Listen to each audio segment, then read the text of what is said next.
नमस्कार साथियों, ज्ञान स्थली गुरुकुल में आपका स्वागत है। साथियों, आज का हमारा टॉपिक है मौर्य साम्राज्य। मौर्य साम्राज्य का उदय कैसे हुआ, मौर्य साम्राज्य का पतन कैसे हुआ, इसके बारे में हम विस्तृत चर्चा करेंगे। मौर्य साम्राज्य प्राचीन राजवंश है भारत का यह सबसे शक्तिशाली राजवंश है। नंद वंश के पतन के बाद मौर्य वंश की स्थापना हुई है। मौर्य वंश के उदय से पहले मगध पर नंद वंश का साम्राज्य था। नंद शासक धनानंद बहुत ही अलोकप्रिय था। जनता उससे नाराज रहती थी, उसका व्यवहार अच्छा नहीं था। उसके व्यवहार से नाराज होकर कौटिल्य ने एक नया सम्राट बनाने का निर्णय लिया और कौटिल्य के निर्णय के अनुसार चंद्रगुप्त मौर्य को एक नया सम्राट बनाया गया और मगध में मौर्य वंश का उदय हुआ। इसके बारे में एक एक चीज विस्तार से पढ़ते हैं। प्रस्तावना: मौर्य साम्राज्य भारत के इतिहास में प्रथम सुदृढ़, केंद्रीकृत और व्यापक साम्राज्य था। यह पहला एक साम्राज्य था जिसने संपूर्ण भारत पर राज किया। इसकी स्थापना चंद्रगुप्त मौर्य ने 322 ईसा पूर्व में की। इस साम्राज्य की खास बात यह थी कि पहली बार भारत का अधिकांश भूभाग एक राजनीतिक सत्ता के अंतर्गत आया। मौर्य काल भारतीय इतिहास में प्रशासनिक, आर्थिक, धार्मिक और सांस्कृतिक दृष्टि से एक क्रांतिकारी युग था। मौर्य साम्राज्य की स्थापना चंद्रगुप्त मौर्य ने की है। चंद्रगुप्त मौर्य को इस वंश का संस्थापक माना जाता है। मददगार चाणक्य, कौटिल्य, विष्णुगुप्त दोनों एक ही नाम है। अर्थशास्त्र के ये रचयिता हैं। अर्थशास्त्र में राजनीति के बारे में, राज व्यवस्था के बारे में वर्णन किया गया है। पृष्ठभूमि: नंद वंश की अत्याचारी नीति और यूनानी आक्रमण। राजधानी इनकी पाटलिपुत्र है। आधुनिक नाम इसका पटना है। चंद्रगुप्त ने चाणक्य की राजनीति से धनानंद को हराकर नंद वंश का अंत कर मौर्य वंश की नींव रखी। इसके बाद सिकंदर के सेनापति सेल्यूकस को हराकर उत्तर पश्चिम भाग को अपने अधीन कर लिया। ये यहां से मोस्ट इंपोर्टेंट टॉपिक है। आगे चलते हैं इसी क्रम में। चंद्रगुप्त मौर्य का शासन और इस शासन की मुख्य बातें। 322 से 297 ईसा पूर्व तक इनका शासन रहा है। यूनानी शासक सेल्यूकस निकेटर को पराजित किया। सेल्यूकस और चंद्रगुप्त के बीच संधि, विवाह व दूतों के आदान प्रदान हुए। इसमें मैगनस्थनीज को भारत भेजा गया। मैगनस्थनीज की पुस्तिका इंडिका मौर्य काल प्रशासन और समाज का वर्णन करती है। ये चंद्रगुप्त ने जैन धर्म अपनाया और अंत में श्रवण बेलागोला जाकर कर्नाटक में समाधि ली। इससे यह पता चलता है कि चंद्रगुप्त ने बाद में जैन धर्म को अपनाया, उससे पहले ये बौद्ध धर्म को मानते थे। बिंदुसार का शासन 297 से 273 ईसा पूर्व तक बिंदुसार रहे। चंद्रगुप्त का ये पुत्र था, दूसरा मौर्य सम्राट था। ये ग्रीक स्रोतों से अमित्रघात कहा गया है। शासन काल में विद्रोह कम और प्रशासनिक स्थिरता अधिक रही है। यूनानी दूत डायमैक्स बिंदुसार के दरबार में आया था। धर्म आजीविक धर्म के ये समर्थक रहे। मैन चीज यहां लिखी गई है। वीडियो ज्यादा लंबी ना हो, केवल शॉर्ट में यहां पर सभी चीजों का वर्णन किया गया। सम्राट अशोक का शासन। इसके बाद सम्राट अशोक आते हैं 273 से 232 ईसा पूर्व। सिंह सैन 273 ईसा पूर्व, औपचारिक रूप 268 ईसा पूर्व। सिंह सैन के नाम से इनको जाना जाता है। कलिंग युग 261 ईसा पूर्व। युद्ध के बाद हृदय परिवर्तन हुआ। कलिंग युद्ध को जीतने के बाद भी इन्होंने अपनी यहाँ हार मान ली। धम्म नीति की शुरुआत इन्होंने की और इन्होंने बौद्ध धर्म को अपनाया। युद्ध के स्थान पर नैतिकता, सहिष्णुता और करुणा के आगे इन्होंने अपने विचार का प्रचार और प्रसार किया। अशोक की उपलब्धियां: कलिंग को जीतकर अपने साम्राज्य को जोड़ा। धम्म महापात्र की नियुक्ति की इन्होंने। धम्म महापात्र होते हैं जो धर्म का प्रचार और प्रसार करते हैं। स्तूप निर्माण कराए, सड़कें, धर्मशालाएं बनवाई इन्होंने और बौद्ध धर्म का विश्वव्यापी प्रचार इन्होंने किया। विदेशों में इन्होंने भिक्षु भेजे और अपने पुत्र को भी इन्होंने विदेशों में प्रचार के लिए भेजा। धम्म नीति, धम्म अशोक द्वारा प्रतिपादित नैतिक नीति थी। यह उद्देश्य है समाज में नैतिकता, अहिंसा, सह अस्तित्व की भावना, विशेषता अहिंसा का प्रचार, माता पिता गुरु ब्राह्मणों का सम्मान और पशुओं की रक्षा करना, ये सभी इनके धम्म नीति में है। अशोक के अभिलेख, भाषा इनकी प्राकृत, ब्राह्मी लिपि, उत्तर भारत खरोष्टी, उत्तर पश्चिम अभिलेखों के प्रकार, शिलालेख और स्तंभलेख इनके पाए गए हैं।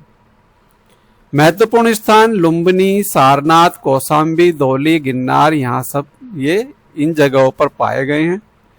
प्रशासनिक व्यवस्था केंद्र से लेकर गांव तक संगठित शासन व्यवस्था है इनकी। राज्य प्रमुख को सम्राट कहा जाता था। महामात्य मंत्रिमंडल सदस्य होते थे। धम्म महामात्य नैतिक नीति के अधिकारी होते थे। जासूसी तंत्र, नगर निगम, राजस्व व्यवस्था बेहद संगठित थी। अर्थव्यवस्था और कर प्रणाली, कृषि आय का मुख्य स्रोत माना जाता था। कर, भूमि कर, पशु कर और बिक्री कर होते थे। नगर व्यवस्था, नगरों में व्यापार, मुद्राएं, मापतोल और व्यापार जलवय स्थल मार्गों से विस्तृत व्यापार होता था। समाज और संस्कृति, वर्ण व्यवस्था लागू थी पर धार्मिक सहिष्णुता थी उस समय पर। महिलाओं की स्थिति में सुधार के प्रयास, अशोक ने महिला अधिकारियों की नियुक्ति की। शिल्पकार, व्यापारी, किसानों की भूमि महत्वपूर्ण थी। धर्म और दर्शन, मौर्य युग में बौद्ध धर्म को विशेष संरक्षण मिला। अशोक के कारण बौद्ध धर्म भारत से बाहर फैला। श्रीलंका, अफगानिस्तान, म्यांमार आदि में बौद्ध धर्म का प्रचार और प्रसार व्यापक रूप से किया गया। जैन धर्म और आजीवक धर्म भी इस समय पर प्रचलित रहे। विदेश नीति और यूनानी संपर्क, सेल्यूकस के साथ संधि, राजनीतिक संबंध स्थापित हुए। यूनानी, मिस्र, सीरिया के शासकों से संपर्क हुए और विदेश में बौद्ध भिक्षुओं का प्रशय हुआ। मौर्यकालीन कला व वास्तुकला, स्तंभ कला, अशोक स्तंभ, सांची का स्तंभ, मौर्य कला की सर्वोच्चता। गुहा वास्तुकला, 12 भर की गुफाएं आजीवक संप्रदाय हेतु। शिल्प, यक्ष यक्षिणी की मूर्तियां, सांची स्तूप, लौरिया, नंदनगढ़ स्तंभ आदि हैं यहाँ। मौर्य शासन का पतन 185 ईसा पूर्व, अंतिम शासक वृद्धरथ मौर्य है। सेनापति पुष्यमित्र शुंग ने हत्या कर शुंग वंश की स्थापना की। जो पुष्यमित्र शुंग थे ये ब्राह्मण जाति से थे और ब्राह्मण जाति में ये भारद्वाज वंश से ये माने जाते हैं। अंतिम शासक वृद्धरथ मौर्य की धोखे से इन्होंने हत्या की और यह मौर्य वंश का पतन किया। विशाल साम्राज्य को नियंत्रित करने में कठिनाई आई। उत्तराधिकार संकट, प्रशासनिक विकेंद्रीकरण, आर्थिक बोझ उस समय पर और ज्यादा पड़ गया। मौर्य साम्राज्य का महत्व एवं योगदान, भारत का पहला विशाल और एकीकृत साम्राज्य है। प्रशासन, अर्थव्यवस्था, धार्मिक सहिष्णुता की नींव, ये सारी चीजें यहाँ पर सम्मिलित हैं। प्रमुख पदाधिकारी, यहाँ से भी बहुत सारे प्रश्न आते हैं, एक एक चीज को आप नोट करते रहें जो भी चीज आपको अच्छी लगे। महामात्य कहा जाता था सम्राट के मुख्य सलाहकार व मंत्री को। युवराज कहा जाता था उत्तराधिकारी, कभी कभी राज्यपाल को। धर्म महामात्य, अशोक द्वारा नियुक्त नैतिक प्रचारक अधिकारी और संज्ञक विशेष कार्यों हेतु अधिकारी, और मंत्रिण कहा जाता था विभिन्न विभागों के मंत्री। आगे चलते हैं और कुछ शब्दावली है। पुरोहित, धार्मिक मामलों के सलाहकार को पुरोहित कहा जाता था। प्रादेशिक शासन, मौर्य साम्राज्य को प्रांतों में बांटा गया था। प्रमुख प्रांत उत्तरापथ, अवंतीपथ, कांतिपथ, दक्षिणापथ, मगध। प्रत्येक प्रांत का प्रमुख कुमार, राजकुमार या अमात्य कहलाता था। प्रांतों के प्रमुख केंद्र उत्तरापथ, तक्षशिला, अवंतीपथ, उज्जैनी और दक्षिणपथ सुपारक माने जाते थे। और कांतिपथ तौसली को माना जाता था और मगध पाटलिपुत्र केंद्र था।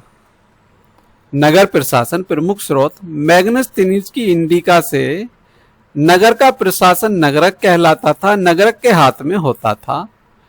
नगर कार्यों के लिए एक नागरिक परिषद होती थी। नगर परिषद के भी फिर कुछ विभाग यहाँ पर दिए गए हैं। पहला उद्योग विभाग शिल्पकारों और उत्पादन व्यवस्था का नियंत्रण करते थे इसके द्वारा। कर विभाग व्यापार और आयकर व्यवस्था का प्रबंधन होता था। जनगणना विभाग जनसंख्या जन्म मृत्यु का लेखा जोखा होता था। कानून विभाग कानून व्यवस्था और अपराध नियंत्रण इसके द्वारा किए जाते थे। आपूर्ति विभाग अनाज वस्त्र जल व्यवस्था होती थी। ग्राम प्रशासन ग्राम स्तर पर प्रशासन मुखिया ग्रामीण के हाथ में होता था, ये ग्राम स्तर पर था। भूमि माप कर वसूली विवाद निपटारा आदि ग्रामीण के कार्य थे। ग्राम पंचायत या सभा के प्रमाण नहीं परंतु स्थानीय व्यवस्था यहाँ पर मौजूद थी। गुप्तचर व्यवस्था कौटिल्य के अर्थशास्त्र में जासूसी तंत्र का विस्तृत वर्णन मिलता है। दो प्रकार के गुप्तचर पाए जाते थे। एक होता था संचारी, संचारी सामान्य नागरिकों के बीच रहकर जानकारी इकट्ठा करता था। एक था उपयुक्त विशिष्ट कार्यों पर लगे जासूस। सम्राट को प्रतिदिन इनके द्वारा रिपोर्ट मिलती थी, साम्राज्य में क्या हो रहा है ये गुप्तचर प्रतिदिन की जानकारी देते थे। राजस्व व्यवस्था राजस्व आय का स्रोत था। भूमि कर उत्पादन का 1/6 भाग उस समय राजस्व लिया जाता था। अन्य कर पशु कर व्यापार कर खनिज कर जंगल कर लिए जाते थे। समाहर्ता प्रमुख राजस्व अधिकारी होता था। उकर्षण अधिकारी आय व्यय का लेखा जोखा रखने वाला होता था। न्याय व्यवस्था सम्राट सर्वोच्च न्यायाधीश था। अपराधी की सजा कठोर होती थी। शारीरिक दंड जुर्माना निष्कासन किया जाता था। राजुक स्थानीय स्तर के न्यायाधिकारी होते थे। दहम मात्य नैतिक अपराधों के लिए विशेष अधिकारी होते थे। कृषि एवं उत्पादन व्यवस्था कृषि प्रमुख आर्थिक गतिविधि थी। सिंध पथिक नहरों के जल स्रोतों का प्रबंध ये करता था। पण्याध्यक्ष बाजारों में वस्तुओं के मूल्य निर्धारण का कार्य करता था। शिल्पकारों और व्यापारियों को सरकारी नियंत्रण में रखा गया। सैन्य व्यवस्था सेना 4 अंगों में विभाजित थी। पदाति अश्वारोही रथी और हाथी। सेनापति का मुख्य सेना अधिकारी होता था। एक अलग सैन्य परिषद होती थी। इंडिका के अनुसार 6 विभागों में यह बटी होती थी। जो पदाति होता था, पदाति विभाग पैदल सैनिकों की भर्ती व संचालन करता था। पदाति मतलब पैदल। अश्वारोही घुड़सवार सैनिक होते थे।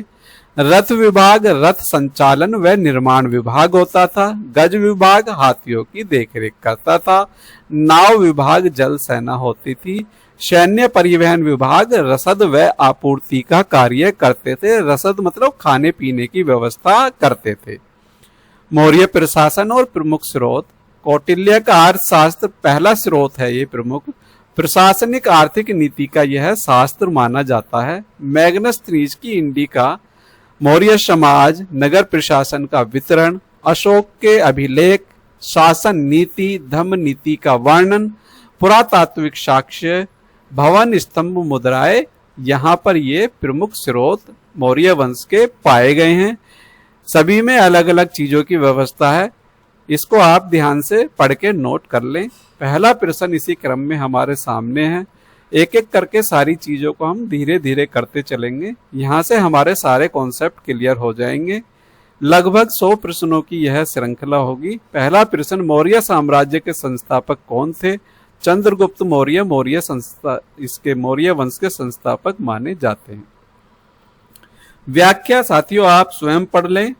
मौर्य शासन में प्रधानमंत्री को क्या कहा जाता था? ऑप्शन बी हमारा सही है, महामात्य कहा जाता था। अगले प्रश्न की तरफ चलते हैं। अगला प्रश्न हमारे सामने, अर्थशास्त्र नामक ग्रंथ किसने लिखा?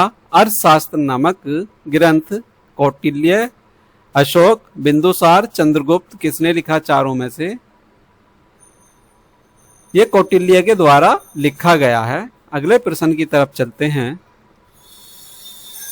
मौर्य कालीन नगर प्रशासन का प्रमुख कौन होता था? ये नगरक होता था। अगला प्रश्न, मौर्य कालीन ग्राम प्रशासन के प्रमुख को क्या कहा जाता था? ग्राम के नाम से ही यह ग्रामिक है, इसे ग्रामिक कहा जाता था। मौर्य साम्राज्य की राजधानी क्या थी? मौर्य साम्राज्य की राजधानी पाटलिपुत्र थी।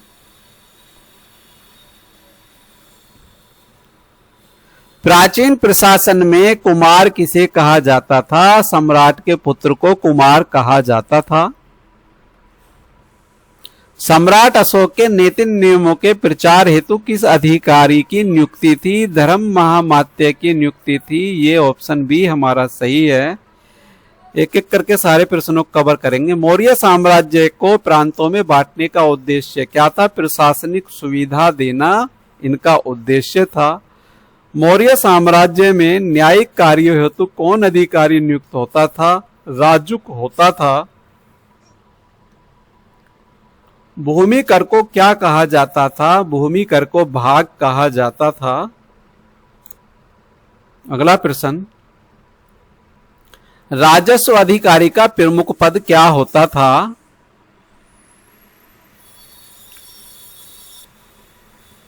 ये समाहर्ता होता था। अगले प्रश्न की तरफ चलते हैं। अकृषण पदाधिकारी का कार्य क्या था? लेखांकन होता था। मौर्य काल में व्यापारिक वस्तुओं की कीमत तय कौन करता था?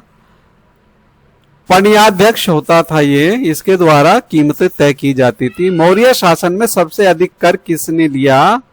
ऑप्शन, मौर्य वंश में सबसे ज्यादा कर कृषि से लिया जाता था। ऑप्शन बी हमारा सही है। अगले प्रश्न की तरफ चलते हैं। इंडिका पुस्तक किसने लिखी? इंडिका पुस्तक मैग्नेस्थनीज द्वारा लिखी गई है। मैग्नेस्थनीज किस मौर्य सम्राट के समय भारत आया था? चंद्रगुप्त मौर्य के समय यह भारत आया था। मौर्य शासन में नगर परिषद कितने विभागों में विभाजित थी? यह 6 विभागों में विभाजित थी। अगले प्रश्न की तरफ चलते हैं। मौर्य शासन में जासूसी तंत्र को किस ग्रंथ में वर्णित किया गया है? ये अर्थशास्त्र में वर्णित किया गया है। 2 तरह के जासूस पाए गए हैं। मौर्य शासन में संचारी कौन था? यह गुप्तचर होता था जो स्थानीय स्तर की जानकारी देता था।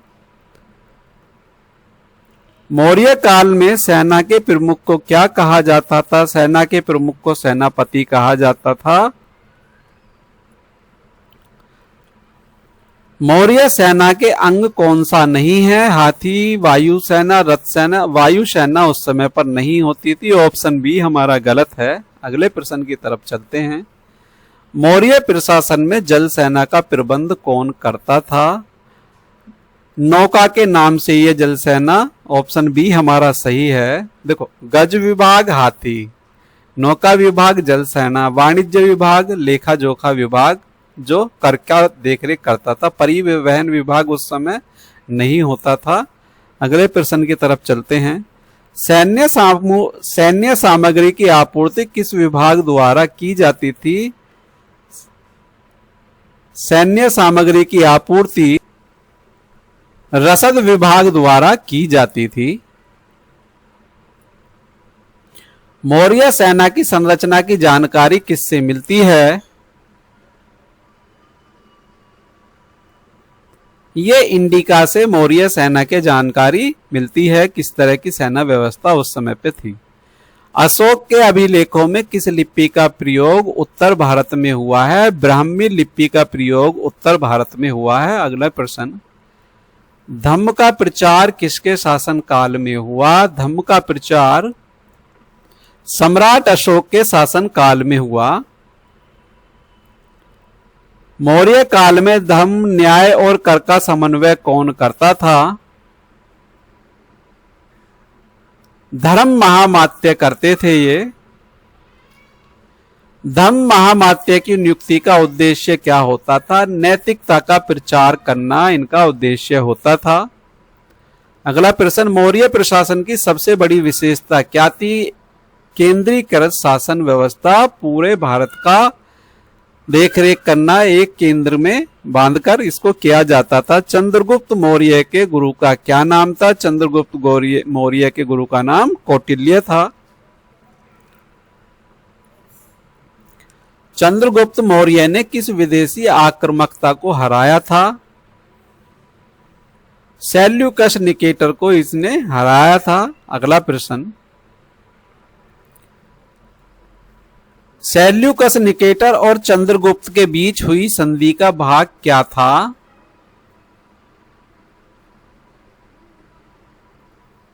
मैत्रीपूर्ण संबंध और कन्यादान था। ऑप्शन बी हमारा सही है।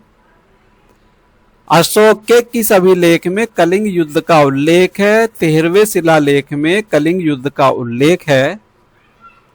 अशोक के अभिलेखों में प्रयुक्त लिपि कौन सी थी? अशोक के शिलालेखों में ब्राह्मी लिपि सबसे ज्यादा प्रयुक्त है। अशोक के समय विदेश भेजा गया भिक्षु महेंद्र कहाँ गया था? यह श्रीलंका गया था। ऑप्शन बी हमारा सही है।